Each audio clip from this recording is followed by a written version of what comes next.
जिस प्रकार कोई मृगी सिंह से भयभीत हो वन से भागे और कुछ समय बाद भ्रांतिवश उसी वन में फिर जा पहुंचे, उसी प्रकार फिर से अंजना का वन में जाना हुआ।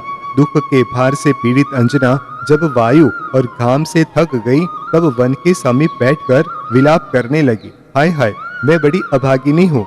अकारण पैर रखने वाले दुखदाई विधाता ने मुझे यूं ही नष्ट कर डाला।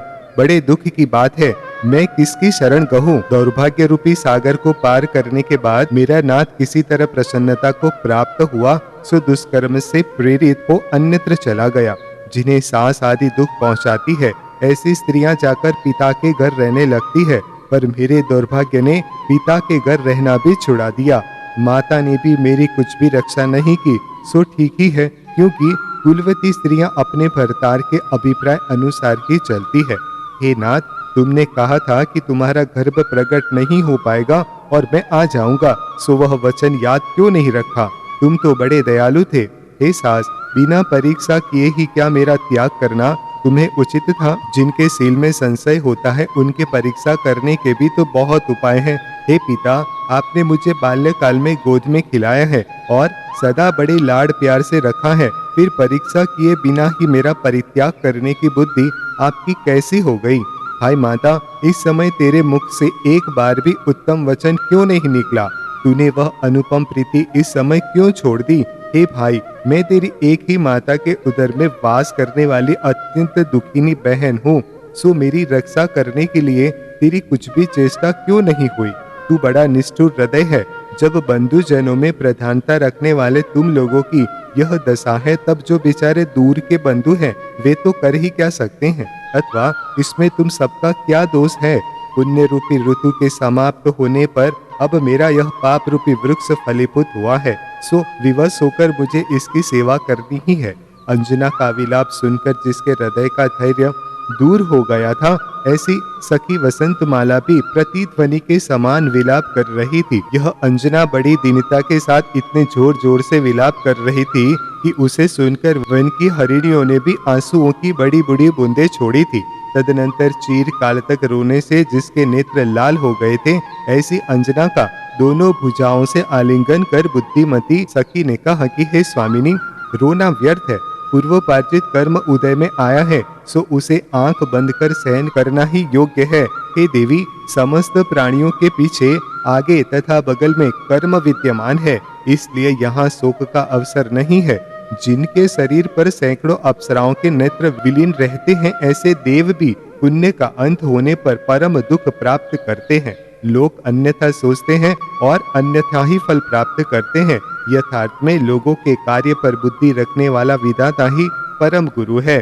कभी तो यह विधाता प्राप्त हुई हितकारी वस्तु को क्षण भर में नष्ट कर देता है और कभी ऐसी वस्तु लाकर सामने रख देता है जिसकी मन में कल्पना ही नहीं थी। कर्मों की दशाएं बड़ी विचित्र हैं, उनका पूर्ण निश्चय कौन कर पाया है। इसलिए तुम दुखी होकर गर्भ को पीड़ा मत पहुंचाओ। हे देवी, दांतों से दांतों को दबाकर और मन को पत्थर के समान बनाकर जिसका छूटना अशक्य है, ऐसा स्वोपार्जित कर्म का फल सहन करो। वास्तव में आप स्वयं विशुद्ध हैं, अतः आपके लिए मेरा शिक्षा देना निंदा के समान जान पड़ता है। तुम ही कहो कि क्या आप नहीं जानती हैं। इतना कहकर सांत्वना देने में तत्पर रहने वाली सखी ने अपने कांपते हुए हाथों से उसके लाल लाल नेत्र पोंछ दिए। फिर कहा कि हे देवी, यह प्रदेश आश्रय से रहित है, अर्थात यहाँ ठहरने योग्य स्थान नहीं है, इसलिए उठो, इस पर्वत के पास चले। यहाँ किसी ऐसी गुफा में जिसमें दुष्ट जीव नहीं पहुँच सकेंगे, गर्भ के कल्याण के लिए कुछ समय तक निवास करेंगे। तदनंतर सखी का उपदेश पाकर यह पैदल ही मार्ग चलने लगी, क्योंकि गर्भ के भार के कारण वह आकाश में चलने के लिए समर्थ नहीं थी। वह पर्वत की समीपवर्तिनी महावन की भूमि में चलती चलती मातंग मालिनी नाम की उस भूमि में पहुंची, जो हिंसक जंतुओं से व्याप्त थी और उनके शब्दों से भय उत्पन्न कर रही थी। बड़े बड़े वृक्षों ने जहां सूर्य की किरणों का समूह रोक लिया था, जो छोटी छोटी पहाड़ियों से व्याप्त थी, डाब की अनियों के कारण जहां चलना कठिन था, जो हाथियों की श्रेणियों से युक्त थी, तथा शरीर की बात तो दूर रही, मन से भी जहां पहुंचना कठिन था, अंजना बड़े कष्ट से एक एक डग रख कर चल रही थी। यद्यपि उसकी सखी आकाश में चलने में समर्थ थी, तो भी वह प्रेम रूपी बंधन में बंधी होने से छाया के समान पैदल ही उसके साथ साथ चल रही थी। उस भयानक सघन अटवी को देखकर अंजना का समस्त शरीर कांप उठा। वह अत्यंत भयभीत हो गई। तदनंतर उसे व्यग्र देख सखी ने हाथ पकड़कर बड़े आदर से कहा कि स्वामिनी, डरो मत, इधर आओ। अंजना सहारा पाने की इच्छा से सखी के कंधे पर हाथ रखकर चल रही थी, पर उसका हाथ सखी के कंधे से बार बार खिसककर नीचे आ जाता था। चलते चलते जब कभी डाब की अनी पैर में चुभ जाती थी, तब बेचारी आंख मीच कर खड़ी रह जाती थी। वह जहां से पैर उठाती थी, दुख के भार से चीखती हुई वहीं फिर पैर रख देती थी। वह अपना शरीर बड़ी कठिनता से धारण कर रही थी। वेग से बहते हुए झरनों को वह बड़ी कठिनाई से पार कर पाती थी। उसे निष्ठुर व्यवहार करने वाले अपने समस्त आत्मीय जनों का बार बार स्मरण ही आता था। वह कभी अपनी निंदा करती थी, तो कभी भाग्य को बार बार दोष देती थी। लताएं उसके शरीर में लिपट जाती थी, सो ऐसा जान पड़ता था कि दया से वशीभूत होकर मानो उसका आलिंगन ही करने लगती थी। उसके नेत्र भयभीत हरिणी के समान चंचल थे। थकावट के कारण उसके शरीर में पसीना निकल आया था। कांटेदार वृक्षों में वस्त्र उलझ जाता था, तो देर तक उसे ही सुलझाती खड़ी रहती थी। उसके पैर रुधिर से लाल लाल हो गए थे, सो ऐसे जान पड़ते थे मानो लाख का महावर ही उनमें लगाया गया हो।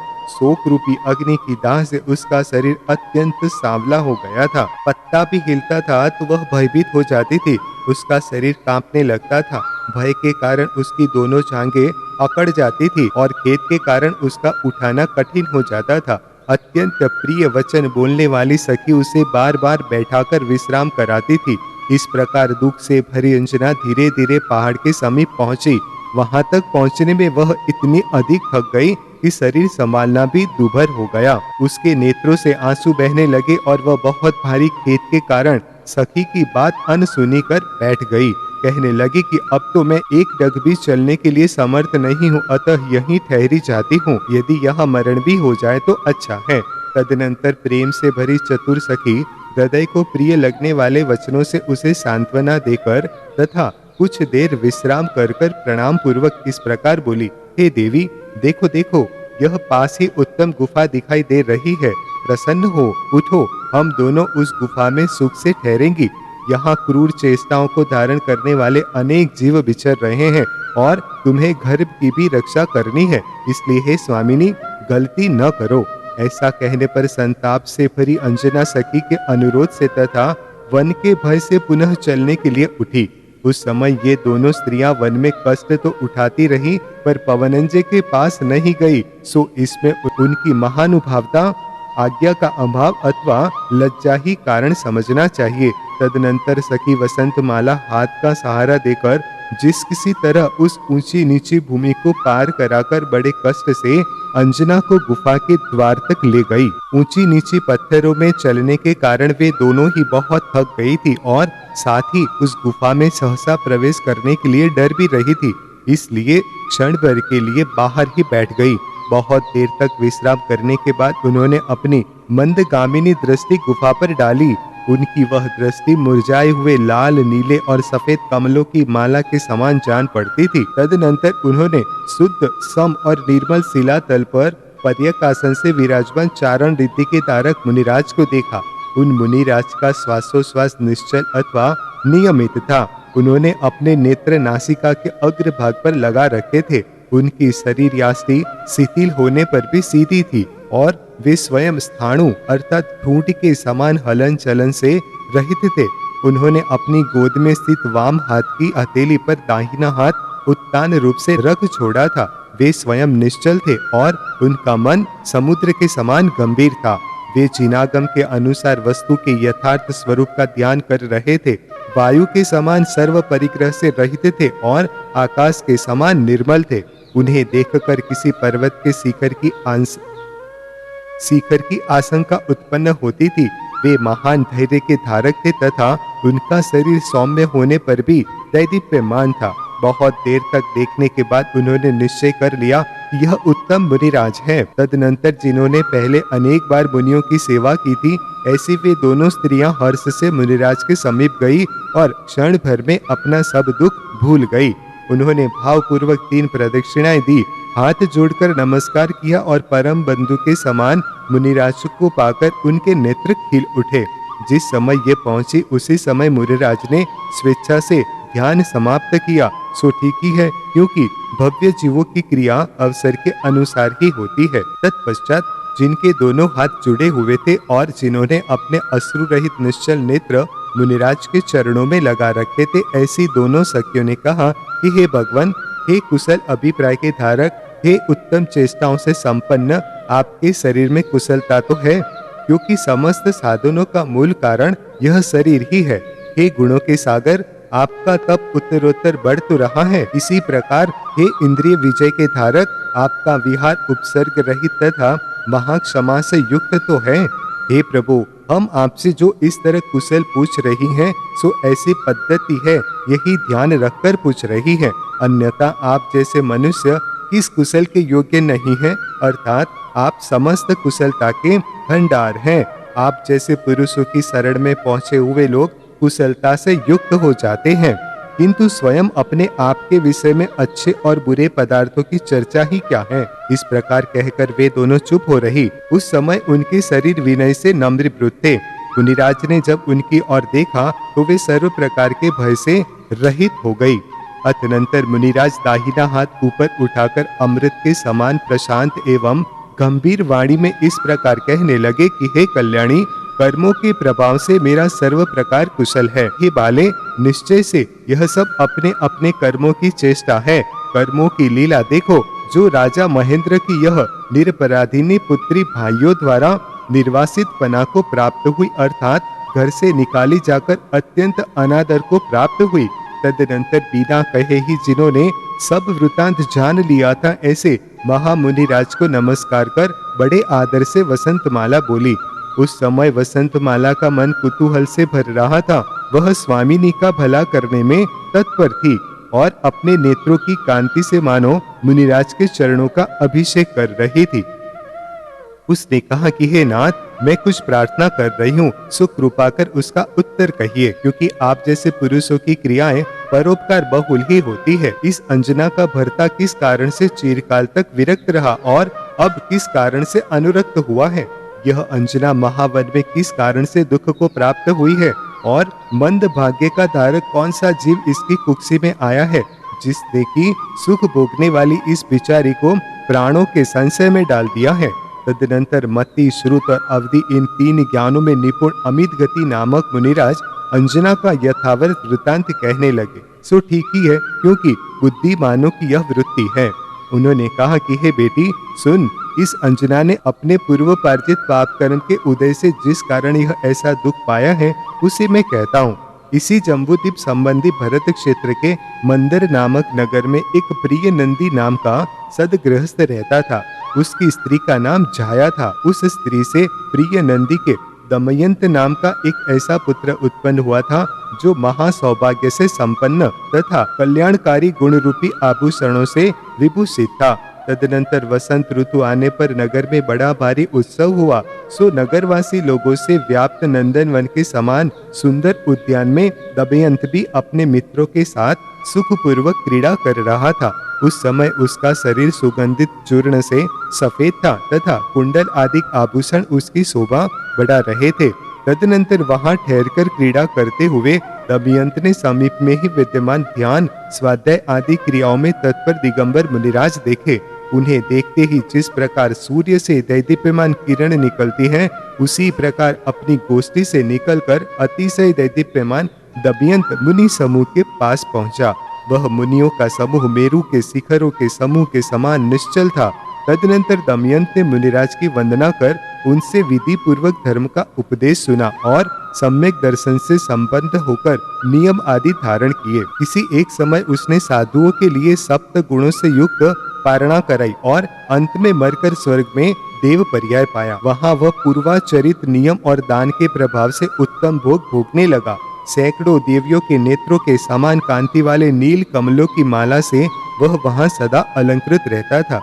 वहाँ से च्युत होकर वह इसी जम्बूद्वीप के मृगांकना माँ नगर में राजा हरिश्चंद्र और प्रियंगुल लक्ष्मी नामक रानी से सिंहचंद्र नाम का कला और गुणों में निपुण पुत्र हुआ।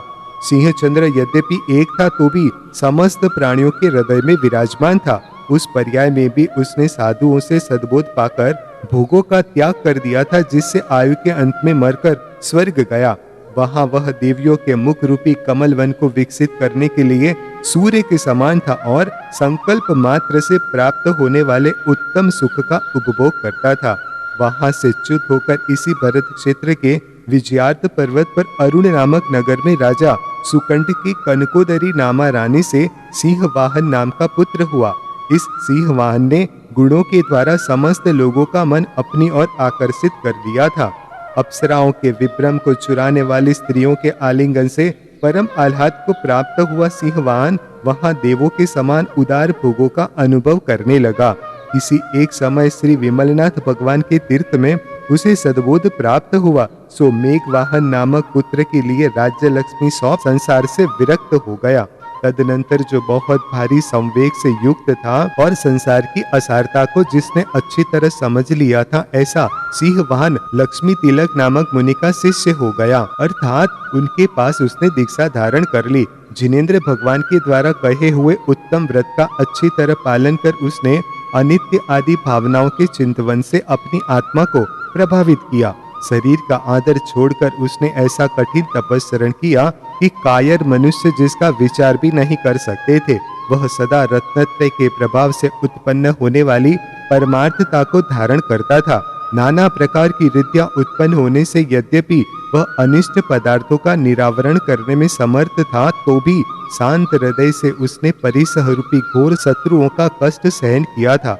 आयु का अंत आने पर वह निर्मल ध्यान में लीन हो गया और ज्योतिषी देवों का पटल भेदन कर अर्थात उससे ऊपर जाकर लांतव स्वर्ग में उत्कृष्ट देव हुआ।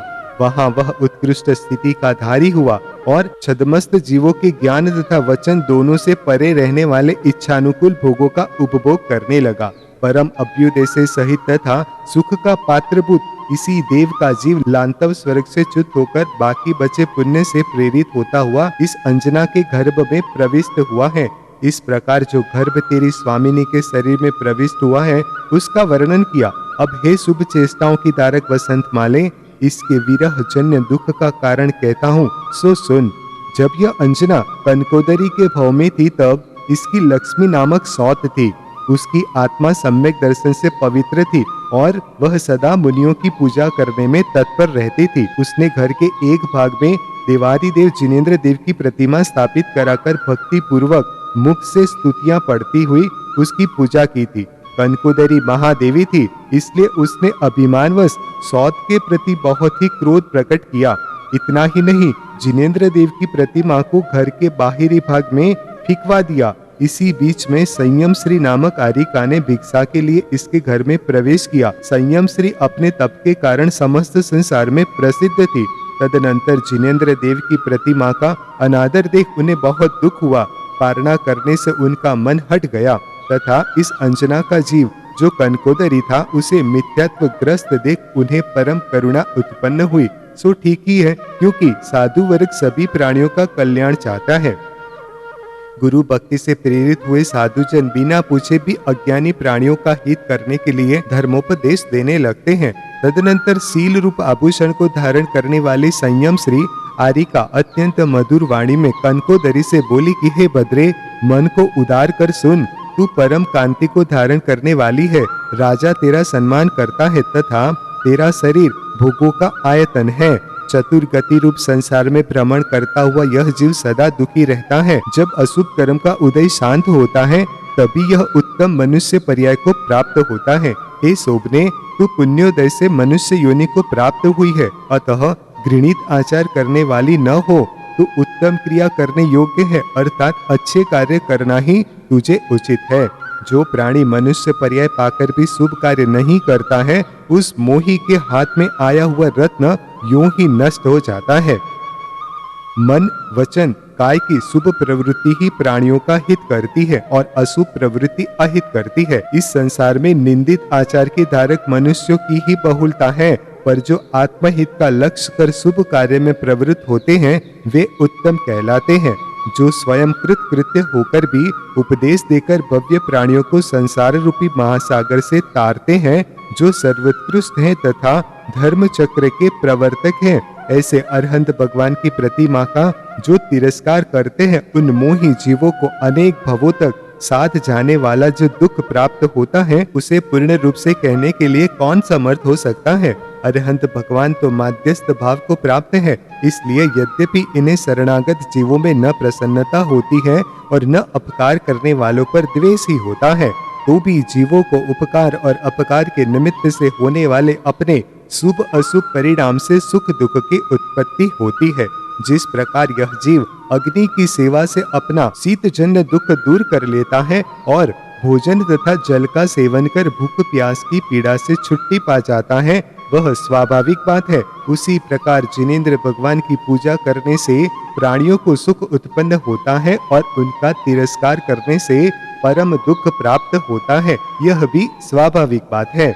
यह निश्चित जानो कि संसार में जो भी दुख दिखाई देता है वह पाप से उत्पन्न हुआ है और जो भी सुख दृष्टि गोचर है वह पूर्वोपार्जित पुण्य कर्म से उपलब्ध है। तूने जो यह वैभव, राजा, पति और आश्चर्यजनक कार्य करने वाला पुत्र पाया है, सो पुण्य के द्वारा ही पाया है। तू प्राणियों में प्रशंसनीय है, इसलिए ऐसा कार्य कर जिससे फिर भी तुझे सुख प्राप्त हो। हे भव्य, तू मेरे कहने से सूर्य के रहते हुए खड्डे में मत गिर। इस पाप के कारण घोर वेदना से युक्त नरक में तेरा निवास हो और मैं तुझे संबोधित न करूं, यह मेरा बड़ा प्रमाद कहलाएगा। आरिका के ऐसा कहने पर कनकोदरी नरकों में उत्पन्न होने वाले दुख से भयभीत हो गई। उसने उसी समय शुद्ध हृदय से उत्तम सम्यक दर्शन धारण किया। गृहस्थ का धर्म और शक्ति अनुसार तप भी उसने स्वीकृत किया। उसे ऐसा लगने लगा मानो धर्म का समागम होने से मैंने दूसरा ही जन्म पाया हो। अरहंत भगवान की प्रतिमा को उसने पूर्व स्थान पर विराजमान कराया और नाना प्रकार के सुगंधित फूलों से उसकी पूजा की। कनकोदरी को धर्म में लगाकर अपने आप को कृतकृत्य मानती हुई संयम से आरिका हर्षित हो अपने योग्य स्थान पर चली गई। घर में अनुराग रखने वाली कनकोदरी भी पुण्य पार्जन कर आयु के अंत में स्वर्ग गई और वहां उत्तम भोग भोगकर वहां से च्युत हो महेंद्र नगर में राजा महेंद्र की मनोवेगा नामा रानी से यह अंजना नामक पुत्री हुई है। इतने जन्मांतरों में जो पुण्य किया था उसके अवशिष्ट अंश से यह यहाँ संपन्न एवं विशुद्ध कुल में उत्पन्न हुई है तथा उत्तम वर को प्राप्त हुई है। इसने त्रिकाल में पूजनीय जिनेंद्र भगवान की प्रतिमा को कुछ समय तक घर से बाहर किया था, उसी से इसे यह दुख प्राप्त हुआ है।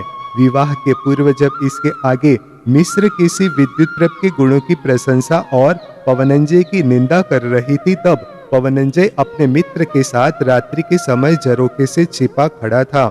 सो यह सब सुनकर इससे रोष को प्राप्त हो गया और उस रोष के कारण ही उसने पहले इसे दुख उपजाया है। जब वह युद्ध के लिए गया तो अत्यंत मनोहर मान सरोवर पर ठहरा। वहां विरह से छटपटाती हुई चकवी को देखकर अंजना पर दयालु हो गया।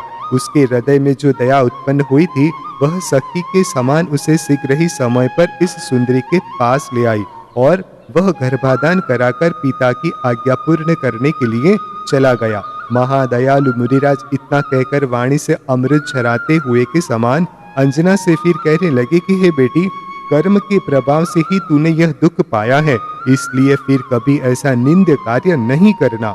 इस पृथ्वी तल पर जो सुख उत्पन्न होते हैं वे सब विशेषकर जिनेंद्र देव की भक्ति से ही उत्पन्न होते हैं, इसलिए तू संसार से पार करने वाले जिनेंद्र देव की भक्त हो। शक्ति के अनुसार नियम ग्रहण कर और मुनियों की पूजा कर। भाग्य से तू उस समय संयम श्री आर्या के द्वारा प्रदत्त बोधि को प्राप्त हुई थी। आर्या ने तुझे बोधि क्या दी थी, मानो अधोगति में जाती हुई तुझे हाथ का सहारा देकर ऊपर खींच लिया था। यह महाभाग्यशाली गर्भ तेरे उदर में आया है, सो आगे चलकर अनेक उत्तम कल्याणों का पात्र होगा। हे शोभने, तू इस पुत्र से परम विश्रुति को प्राप्त होगी। सब देव मिलकर भी इसका पराक्रम खंडित नहीं कर सकेंगे। थोड़े ही दिनों में तुम्हारा पति के साथ समागम होगा, इसलिए हे सुबे, चित्त को सुखी रखो और प्रमाद रहित हो। मुनिराज के ऐसा कहने पर जो अत्यंत हर्षित हो रही थी तथा जिनके नेत्र कमल खिल रहे थे, ऐसी दोनों सखियों ने मुनिराज को बार बार प्रणाम किया। तदनंतर निर्मल हृदय के धारक मुनिराज उन दोनों के लिए आशीर्वाद देकर आकाश मार्ग से संयम के योग्य स्थान पर चले गए। वे उत्तम मुनिराज उस गुहा में पर्यकासन से विराजमान थे, इसलिए आगे चलकर वह गुहा पृथ्वी में पर्यगृहा इस नाम को प्राप्त हो गई। इस प्रकार राजा महेंद्र की पुत्री अंजना अपने भवांतर सुन आश्चर्य से चकित हो गई।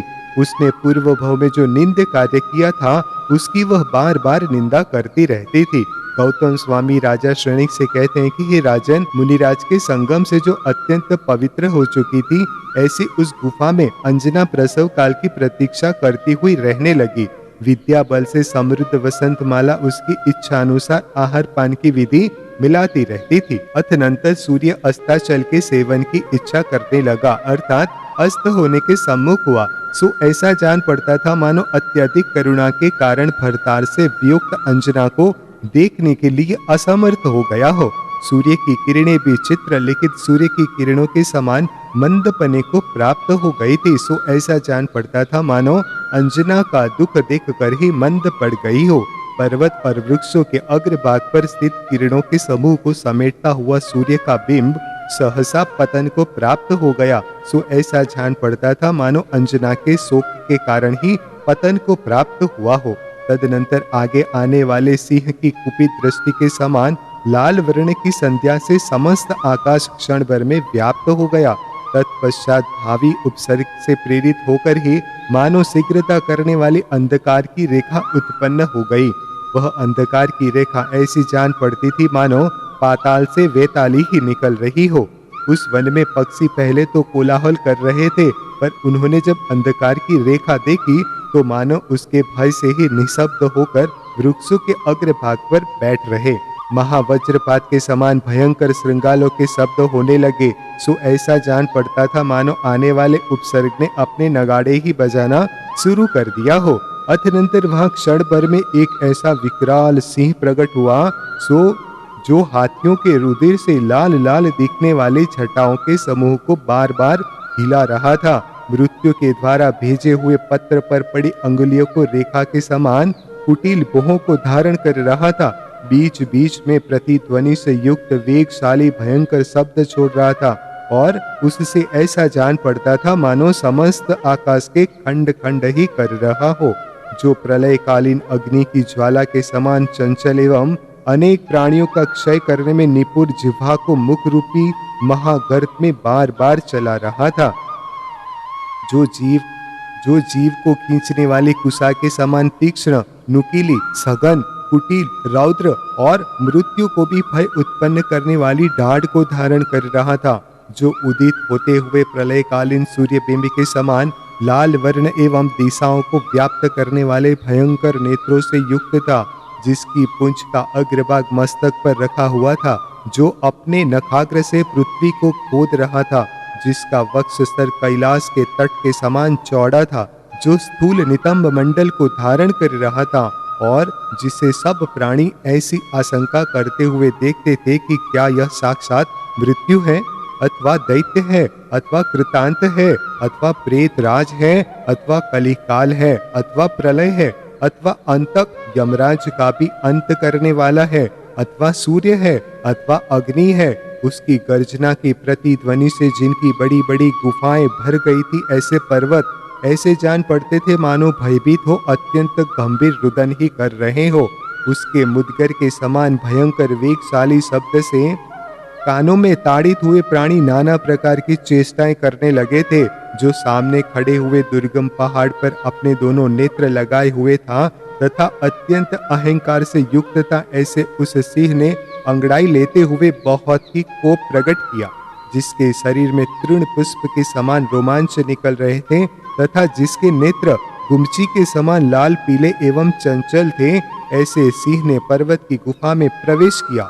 उसे देख जिनके मुख से दुर्वा और कोमल पल्लवों के ग्रास नीचे गिर गए थे तथा भय से जिनका शरीर अकड़ गया था, ऐसे हरिण ज्यों के त्यों खड़े रह गए। जिनके पीले पीले नेत्र घूम रहे थे कान खड़े हो गए थे, मन की गति मंद हो गई थी और शरीर निश्चल हो गया था। ऐसे हाथियों के मद के प्रवाह रुक गए। हरिणी आदि पशु स्त्रियों के जो समूह थे, वे भय से कांपते हुए बच्चों को घेरे के भीतर कर खड़े हो गए।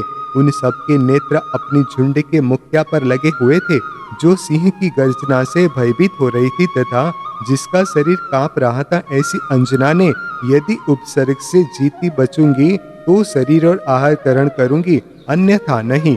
इस आलम्बन के साथ शरीर और आहार का त्याग कर दिया। इसकी सखी वसंतमाला इसे उठाने में समर्थ नहीं थी, इसलिए शीघ्रता से आकाश में उड़कर पक्षिणी की तरह व्याकुल होती हुई मंडलाकार भ्रमण कर रही थी, चक्कर लगा रही थी।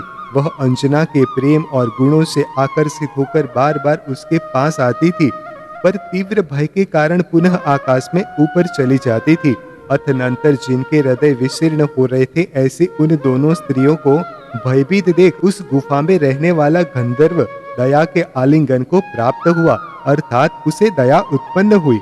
उस गंधर्व की स्त्री का नाम रत्नचूला था। सो बहुत भारी दया से प्रेरित एवं शीघ्रता से भाषण करने वाली उस साध्वी रत्नचूला ने अपने पति मणिचूल नामक गंधर्व से कहा कि हे प्रिय, देखो देखो, सिंह से भयभीत हुई एक स्त्री यहीं स्थित है और उससे संबंध रखने वाली दूसरी स्त्री आकाशांगण में चक्कर काट रही है।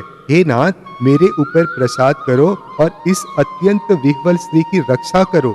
यह कुलवती उत्तम नारी किसी कारण इस विषम स्थान में आ पड़ी है। इस प्रकार कहने पर गंधर्व देव ने विक्रिया से अष्टापद का रूप बनाया। उसका वह रूप ऐसा जान पड़ता था मानो तीनों लोकों में जितने भयंकर पदार्थ है, उन सबको इकट्ठा कर ही उसकी रचना की गई हो।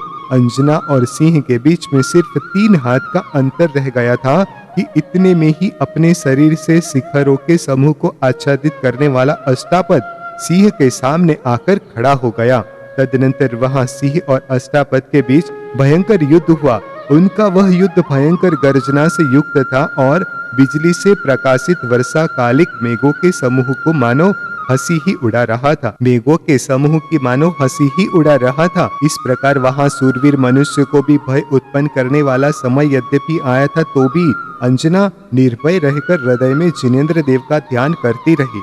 आकाश में मंडलाकार भ्रमण करती तथा महा दुख से भरी वसंतमाला तुर्री की तरह इस प्रकार विलाप कर रही थी। हाय राजपुत्री, तुम पहले दौर्भाग्य को प्राप्त रही, फिर जिस किसी तरह कष्ट से दौर्भाग्य समाप्त हुआ तो समस्त बंधुजनों ने तुम्हारा त्याग कर दिया। भयंकर वन में आकर किसी तरह इस गुफा में आई और निकट काल में ही पति का समागम प्राप्त होगा। यह कहकर मुनिराज ने आश्वासन दिया। पर अब हे देवी, तुम सिंह के उस मुख में जा रही हो जो दाढ़ों से भयंकर है तथा उद्दंड हाथियों के क्षय का कारण है।